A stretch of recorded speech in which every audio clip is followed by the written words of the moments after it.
कहा गया है कर्म ही पूजा है।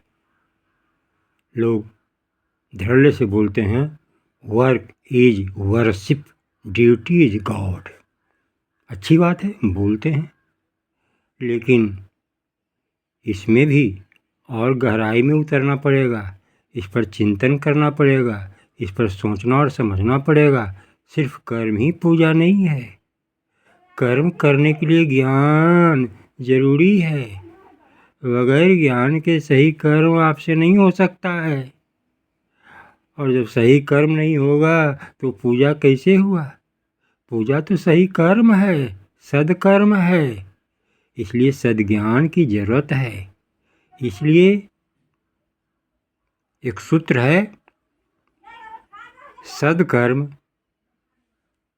करने के लिए भी सद्ज्ञान की जरूरत है, और सद्ज्ञान के बाद ही आपका वह कर्म सद्धर्म बन जाएगा।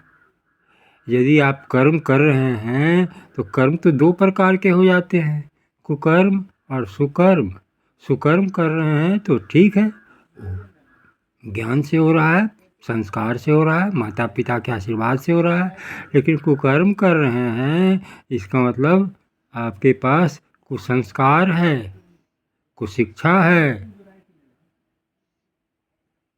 गलत ज्ञान आपके पास में है, या ज्ञानाभाव है। ज्ञानाभाव में भी गलत कर्म हो जाते हैं। अतः ज्ञान जरूरी है। पहले ज्ञान तब कर्म, तब धर्म होता है। इसीलिए सूत्र है, सद्ज्ञान जोड़ सदकर्म बराबर सद्धर्म। ज्ञान जोड़ कर्म बराबर धर्म। सिर्फ कर्म ही पूजा नहीं है, कर्म के लिए ज्ञान की आवश्यकता है। आपको सड़क पर चलने नहीं आता है, सड़क पर चलना एक कर्म है, आप कर्म कर रहे हैं, लेकिन चलने का ज्ञान नहीं है, बाएं चलें कि दाएं चलें, तो फिर आप दुर्घटनाग्रस्त हो जाएंगे, आपकी पूजा असफल हो जाएगी, आपकी पूजा बेकार हो जाएगी, आप दुखी हो जाएंगे। और पूजा लोग करते हैं सुखी होने के लिए, शांति प्राप्त करने के लिए, आनंद प्राप्त करने के लिए। तो सिर्फ थोथी दलील दे देने से कर्म पूजा नहीं हो जाएगा। कर्म करने के लिए जो है ज्ञान की ज़रूरत है। यदि ज्ञान नहीं है तो आप का कर्म सही नहीं होगा। आप टंझन भी करके समय बर्बाद कर सकते हैं, खन खन करके समय बर्बाद कर सकते हैं, उठा बैठक करके समय बर्बाद कर सकते हैं।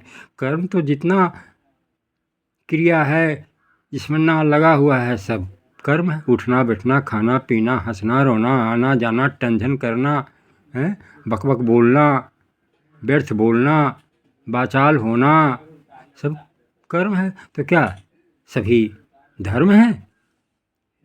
इन बातों को समझे बिना भी समाज के बुद्धिजीवी वर्ग बड़े गर्व से कहते हैं, अरे मैं जानता हूँ कर्म ही पूजा है। अरे कर्म पूजा है तो कर्म करने का ज्ञान होना चाहिए।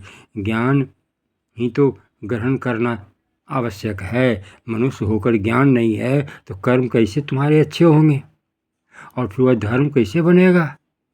अतः इन सब बातों पर गहराई से विचार करके कुछ निर्णय लेना चाहिए जीवन में। तभी जीवन में शांति की वर्षा होती है, आनंद पैदा होता है। ओम ओम।